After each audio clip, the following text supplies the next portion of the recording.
Hello and welcome to NC Debrief, my favorite show, because we're always talking about social and political and cultural issues that affect us as African people. Today is no different. We're talking about what it takes to make it in the African music industry, also the challenges that will inadvertently come with that. I'm joined by someone who's perfectly placed to have this conversation. He's an award-winning music journalist, entertainment journalist, whether you're talking OK Africa, OK Player, BBC.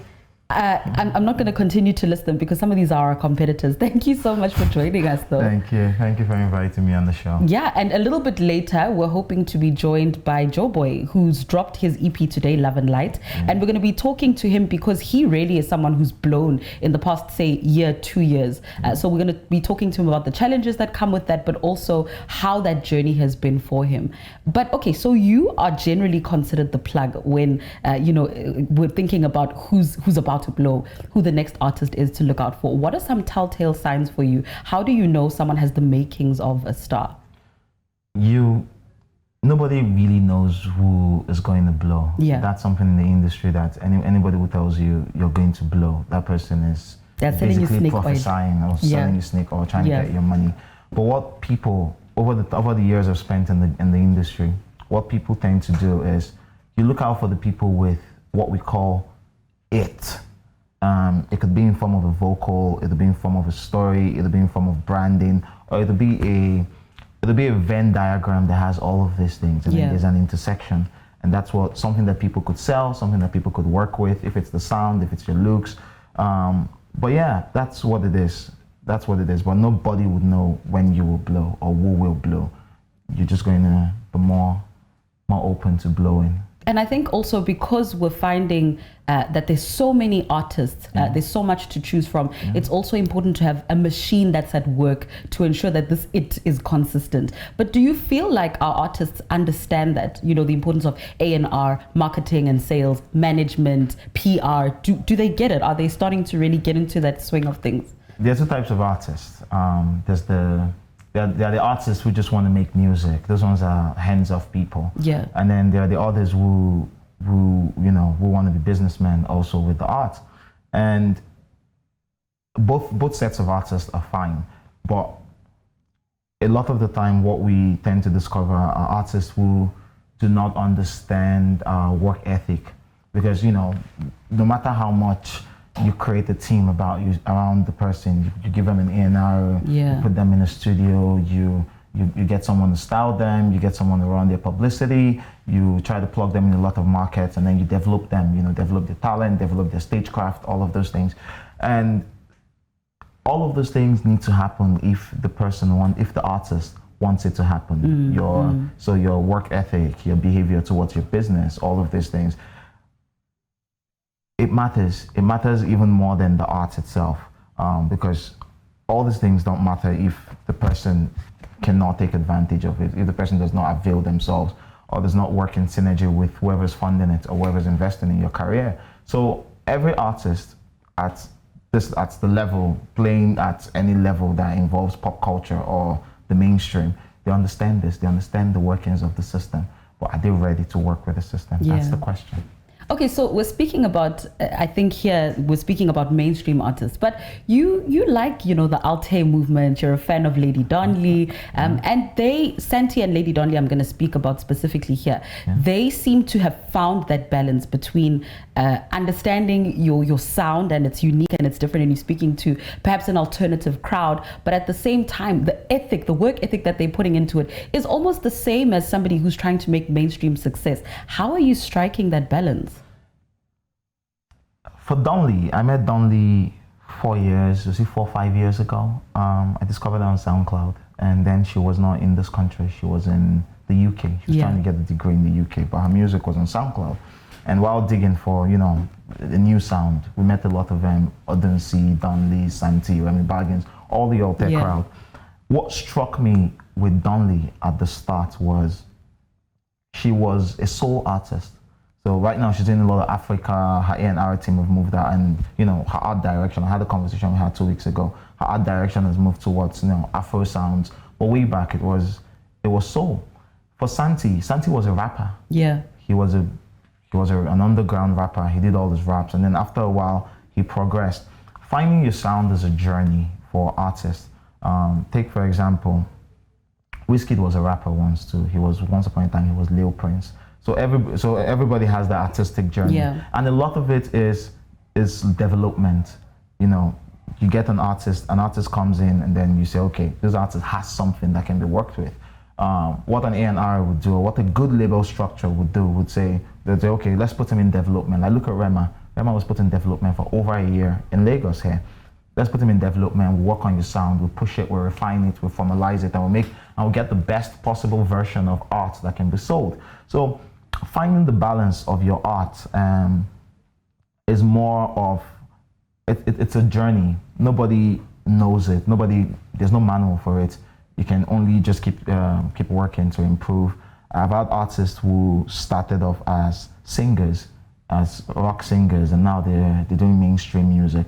I've had artists who started out as soul singers, like Donley was a soul singer. Now she's doing Afro, she's doing house, she's throwing this all over the place. Same as Santi, you know, from rap, he moved into a version of island music and switched his delivery, and then the sounds followed. And now, you know, he's in the US with the LV Love Resistance crew. So with artists, they just have to be ready to do the work for themselves. They're ready to do the homework and to go on the journey, because it's a long and, you know, half the time tortuous path to discover your best sound. But speaking about best sound, and I love that you spoke about the different genre shifting, right? But what do you do in a time right now where we know that two of the most popular sounds, at least where West Africa is concerned, is, you know, that melding of Afro house and a little bit of Afro beats, and then straight Afro beats. So here you are making something entirely different. How are you going to ensure that you're different but with meaning, and you're able to make an impact in a space where everyone is making Afro beats? What is real will prosper. That's the mantra for a lot of people who will put themselves on the line every day and every waking moment in the industry. What is real will prosper. Standing out is, okay, let me give you an example for some of the work I've been doing. Look at the top 10 songs or top 10 artists of any industry. What you'll discover is everybody is unique. At the top, everybody is individually unique. The voices are not the same. Tenny comes to mind when you say that. Yeah, the voices are not the same. The branding, they're not the same. The looks are altered. Everything stands out, and that's a function of brand building and marketing. And so lots of songs every day. Like today alone, the number of emails I've had from new artists, they're close to like 50 songs come out every Friday. It's a flood over here. And Joeboy, the person we're expecting, he's one of the people. He has an EP out. World and SARS, they have an EP out. How do you stand out in the lodge of music? It's your art. You have to dig deep and find out what makes you individualistic. Like, look at an artist like Rema. Whoever developed the brand Bible at Mavens for Rema, or whoever developed the Rema brand, you know, brought in a lot of elements. You know, gave him lollipops, gave him water guns, gave him a teddy bear, gave him the mask, different types of mask, and gave him the persona, or rather worked on the persona with him to stand out.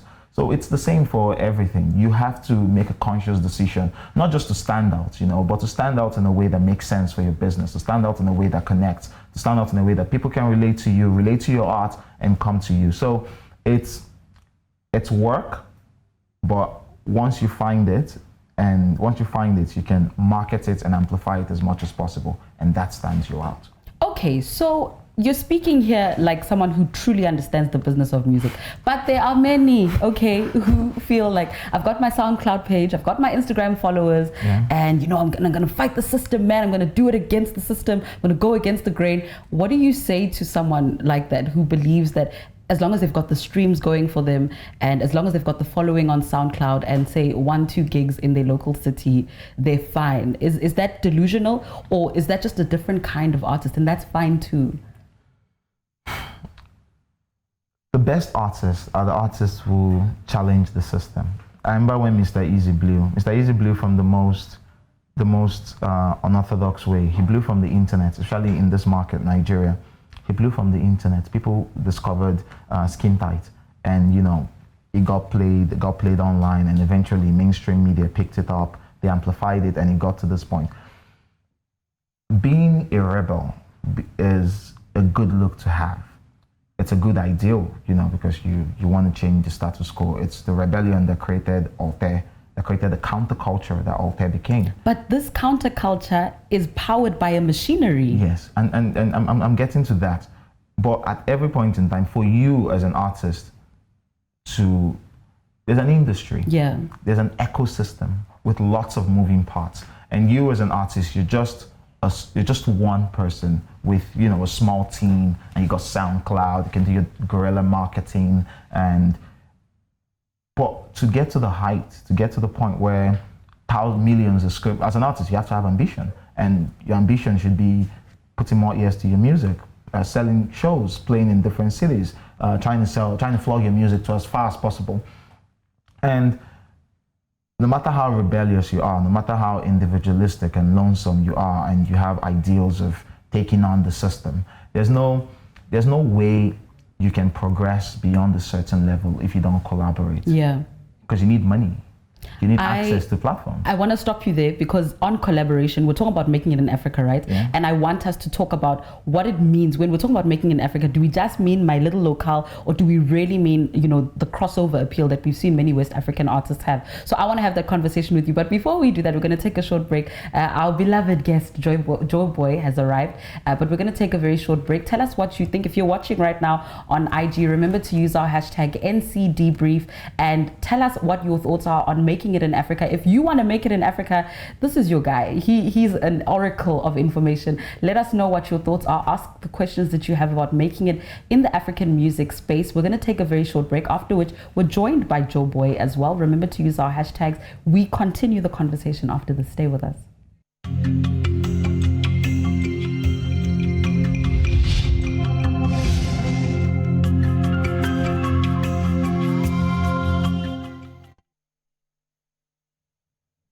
You're welcome back to NC Debrief. If you're just joining us, you missed a really good half of our conversation speaking about making it in Africa where the music industry is concerned. We're joined now by the man of the moment, at least where his EP is concerned, Joeboy. Thank you so much for joining us today. Thank you very much. Congrats on dropping that EP, Love and Light. Thank you very much. Yeah, okay, so we're speaking to Joey about what it takes to make it on the African continent where music is concerned, and you are doing incredibly well for yourself. What has the journey been like for you, working on this creative piece of art, and working particularly with Mr. Easy and Empower? Working with Empower and Mr. Easy, I've learned so much, a lot in the space of months. There's some stuff or things I felt like would be so difficult, or you spend so much money on, and it ended up being something of just knowing the right people to talk to and having the right content to push. Then in the industry itself, it's been really it gets challenging at times, but once you put in the effort, you get your results. So you agree that it really is about understanding the business aspect as well. It's not just about it's actually very important. It's not just about having a good song. And then Joey and I were speaking also about how important it is to differentiate yourself, because there's so many people making music similar to what you're making. So you particularly, where the visuals of your songs are concerned, you play a lot with animation. Was that a creative strategy, or was that really just a preference? It wasn't actually creative. It was something we stumbled on that actually worked, so we decided to keep up with it. They said if it's not broken, don't fix it. So Yeah, okay. So before we took our break, Joey, I'm coming back to you now. We spoke about the importance of collaborating. You were speaking at least on the business end, but we're talking here about making it in Africa. What do you think it is about West African music? Is it that the product itself is mature, it's well developed, and can now be exported? and that's why West African artists are able to have such crossover appeal.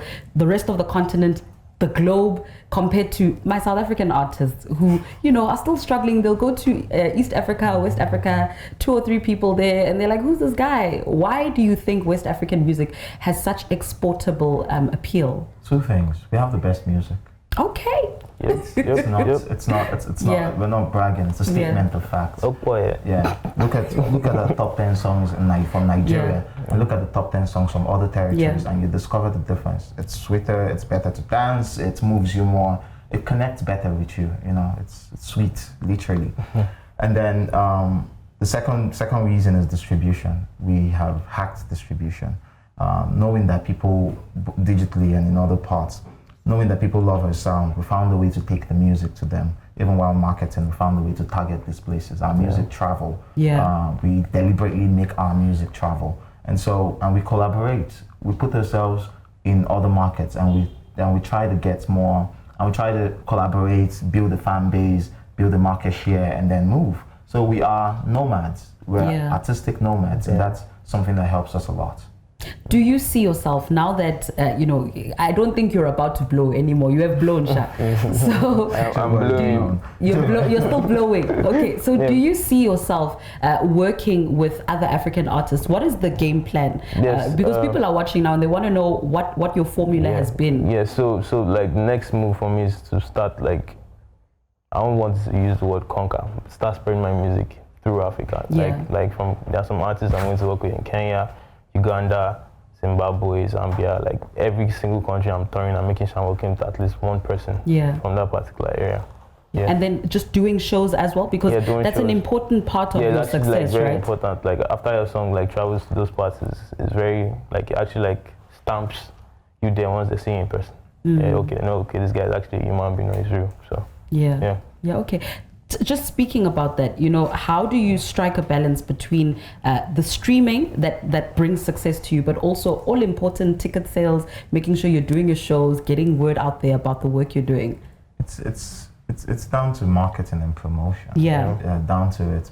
Streaming will put money in your pocket, but where the real he'll confirm that where the real juice is, especially in this continent, is live shows. And so true. you have to prioritize what matters for you. I know artists who are live artists and they focus on that. Flavor is an example. He doesn't do a lot of work online, but offline in front of stadiums, crowds. That's where he comes alive. So as a few other artists that are more streaming artists and stuff. So it's the balance.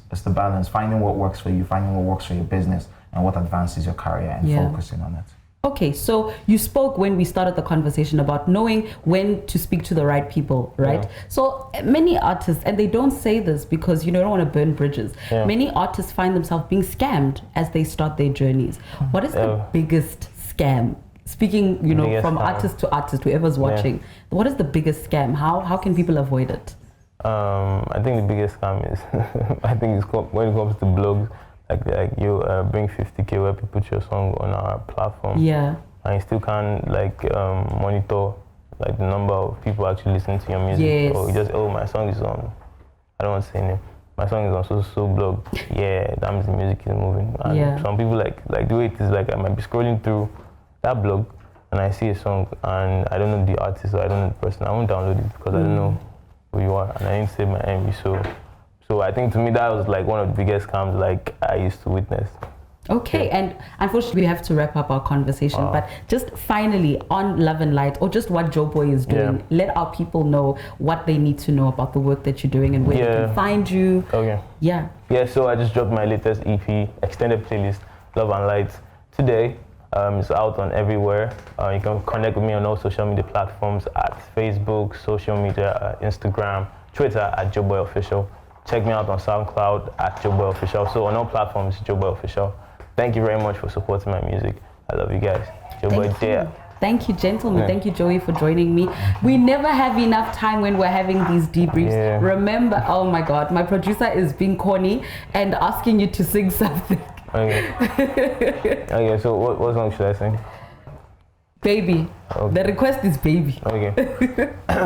What's in me that nothing I can do for my baby, yeah. Anytime when you need me come through, my shawty, wale. What's in me that nothing I can do for my baby, my shawty, oh, yeah. Baby, say you there for me, do, as I there for you, yeah. Thank you. We're not going to torture you anymore. We never have enough time when we have these debriefs, but I hope you've taken one or two things. Don't get scammed. No 50K for no blogs you don't know. Remember, we can continue this discussion on social media. Use our hashtag NCDebrief. Tell us what you think it takes to make it in African music, and also what are some of the struggles you faced. I'm Sibusisiwe. Thank you, Joey. Thank you, Joeboy. Thanks to you for tuning in. I'm Sibu signing out. It's goodbye from this episode of NC Debrief.